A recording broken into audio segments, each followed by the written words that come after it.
Answer thinking is the common thing which I have found among all top scorers in mains. And जितने भी लोग mains नहीं clear कर पाते हैं they don't learn and master the art of answer thinking. And if you will master this invisible skill then you will also get high marks in mains because answer writing जो है वो start होती है आपकी thinking से. If you think clearly, if you think faster, you will be able to write clear and faster answers. Before I go in depth about this topic, here is a brief of my UPSC journey. I have appeared in CSE 2020, 2021 and 2022. Every time I have reached till the interview stage and यहाँ पे मैं आपको ये बताऊंगा कि क्या मेरे लिए वर्क करा, क्या वर्क नहीं करा and how to easily realize your IAS dream. And here everything would be practical because I would be telling you things from my practical experience and you will be able to apply everything which I will be teaching you on this platform. But before that, if you want to download PDF of this lecture, you can download it from my Telegram channel. Also, you can sign up for the free IAS Ganga mock test. You can also access exclusive resources from my website. इन तीनों का link मैंने comment section में pin कर रखा है. तो सबसे पहले हम ये समझते हैं कि व्हाट इज आंसर थिंकिंग. तो देखो, आंसर थिंकिंग बेसिकली एक मेंटल प्रोसेस है जहाँ पे आप अपनी नॉलेज को स्ट्रक्चर करते हो in a clear exam ready response before you even touch your pen. ठीक है, यानी कि आप अपने माइंड में ही पूरा आंसर विजुअलाइज कर लेते हो.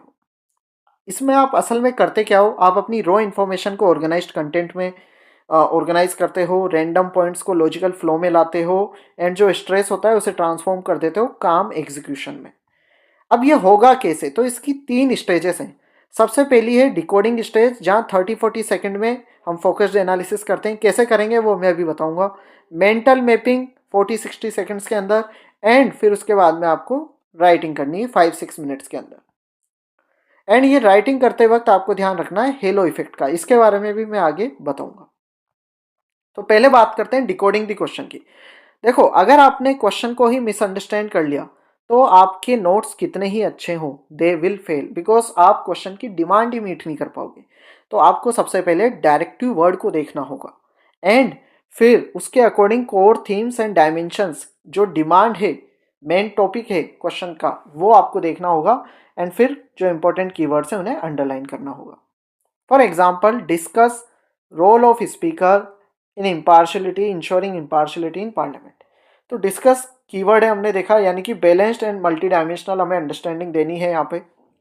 इसके बाद में कोर थीम है स्पीकर का रोल. तो हम इसमें कैसे एड्रेस करेंगे different dimension. Firstly we will be giving constitutional provisions and speakers powers, ensuring impartiality, then क्या चैलेंजेस हैं एंड देन रिफॉर्म्स. 15 मार्कर है तो हम रिफॉर्म्स को अलग से 5 पॉइंट में लिखेंगे. 10 मार्कर है तो आप इसको कंक्लूजन में भी लिख सकते हो. इसके बाद में मेंटल मैपिंग करेंगे क्योंकि एग्जामिनर को है ना आपके आंसर में रोड मैप दिखना चाहिए पूरा, यानी कि इंट्रो, बॉडी, कंक्लूजन का स्ट्रक्चर दिखना चाहिए. तो आपको थिंकिंग भी इसी फॉर्मेट में करनी है. एंड जैसे आप क्वेश्चन देखते हो आपको इंस्टेंटली 2-3 सब हेडिंग डिसाइड कर लेनी कि इसमें आप ये सब हेडिंग बनाओगे एंड फिर आपको उसमें देखना है कि कौन से diagram, flow chart, example, whether you can add that और नॉट. फॉर एग्जाम्पल, इंट्रो में आप स्पीकर के बारे में लिख सकते थे, रेलिवेंट आर्टिकल्स लिख सकते थे. फिर उसके बाद में एक सब हेडिंग बनती पावर की, चैलेंज की, एग्जाम्पल्स आप ऐड कर सकते थे. कंक्लूजन में आप रिफॉर्म ओरिएंटेड वे फॉरवर्ड दे सकते थे. तो इस तरीके से मेंटल मैपिंग आपको करनी थी. इसके बाद में आते हैं थर्ड पॉइंट पे, वो है राइटिंग. ये करने के बाद में आपको राइटिंग करनी है with hello effect. Hello effect का मतलब आपको स्ट्रॉन्ग इंट्रो देना है, क्योंकि अगर स्ट्रॉन्ग इंट्रो होगा तो examiner will think that you have command over this topic and then you will get better marks. ठीक है, अब इसके लिए आप क्या कर सकते हो, कमेटी का नाम आप ऐड कर सकते हो, जजमेंट ऐड कर सकते हो, आर्टिकल ऐड कर सकते हो, डेटा पॉइंट आप ऐड कर सकते हो. फिर उसके बाद में हर एक सब हेडिंग के अंदर 5-6 पॉइंट लिखने हैं आपको 10 मार्कर के अंदर, है ना. और अगर 15 मार्कर है तो आपको 15 से 18 पॉइंट लिखने हैं. ठीक है, एंड देन जो कंक्लूजन होता है वो होपफुल होना चाहिए, सॉल्यूशन ओरिएंटेड होना चाहिए. उससे भी एक अच्छा इंप्रेशन बनेगा कि यू टॉक अबाउट सॉल्यूशंस, है ना. अब ये करना क्या है, तो देखो यहाँ पे आपको प्री एग्जाम प्रैक्टिस करनी है आंसर थिंकिंग की. पीवाईक्यू आप देख सकते हो डेली एक एंड उसके ऊपर आंसर थिंकिंग करो। लिखने की जरूरत नहीं है, just think in your mind, mental एक रोड मैप बनाओ जो मैंने अभी बताया था उसके अकॉर्डिंग, यानी कि क्वेश्चन को डिकोड करो, फिर उसका एक स्ट्रक्चर बनाओ एंड फिर उसमें कैसे आप वैल्यू एडिशन कर सकते हो वो आपको देखना है। 10 सेकेंड नोट टेस्ट भी आप कर सकते हो, कोई भी कीवर्ड लो और उस पर मल्टीपल डायमेंशन, एटलीस्ट 3 डायमेंशन आप 10 सेकेंड के अंदर लिखने की कोशिश करो। फॉर एग्जाम्पल अगर फेडरलिज्म है तो इसमें हिस्टोरिकल, सेंटर स्टेट, रिसेंट, इस तरीके से आप सोचने की कोशिश करो, लिख भी सकते हो। फिर उसके बाद में आप क्या करो, आप टाइमर सेट करो हर एक क्वेश्चन के लिए, 10 मार्कर के लिए 7 मिनट का, जिसमें 1 minute should be devoted for thinking, 6 minutes for writing. और ये आप जब प्रेशर में करोगे तो फिर आप एक्चुअल एग्जाम में भी पेपर को टाइमली इसी तरीके से कंप्लीट कर पाओगे।